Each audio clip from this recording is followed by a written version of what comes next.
ஷாலினியோட அம்மா ஷாலினி கிட்ட இன்னைக்கு ஒரு நாள் நீ தம்பியை பார்த்துக்கு, நான் வெளியே போயிட்டு வரேன் அப்படின்னு சொன்னாங்க.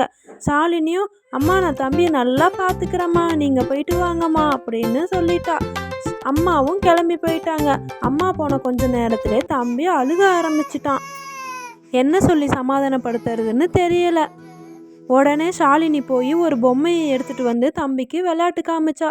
அப்பவும் தம்பி அழுகையை நிறுத்தவே இல்லை. அதுக்கப்புறமா ஷாலினி சிரித்து சிரித்து ஃபன்னி ஃபேஸ்லாம் செஞ்சு காமிச்சா.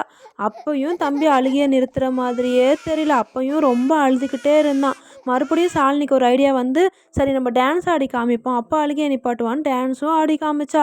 அப்போவும் தம்பி அழுகையை நிப்பாட்டவே இல்லை. அப்புறம் உடனே ஒரு ஐடியா வந்து கிச்சனில் போய் ஒரு பிஸ்கட் எடுத்துகிட்டு வந்து தம்பிகிட்ட கொடுத்தா. தம்பி அதை உடனே சாப்பிட்டுட்டு அழுகையை நிப்பாட்டிட்டான். இப்போ ஷாலினிக்கு ஒரு ஐடியா கிடச்சிருச்சு, தம்பியை எப்படி பார்த்துக்கணும்னு. அம்மா வர வரைக்கும் தம்பியை பத்திரமா பார்த்து தூங்க வச்சுக்கிட்டா. ஷாலினி தம்பியை பார்த்துக்கிட்ட விதம் உங்களுக்கு பிடிச்சிருந்தா ஷாலினிக்கு ஒரு லைக் போடுங்க.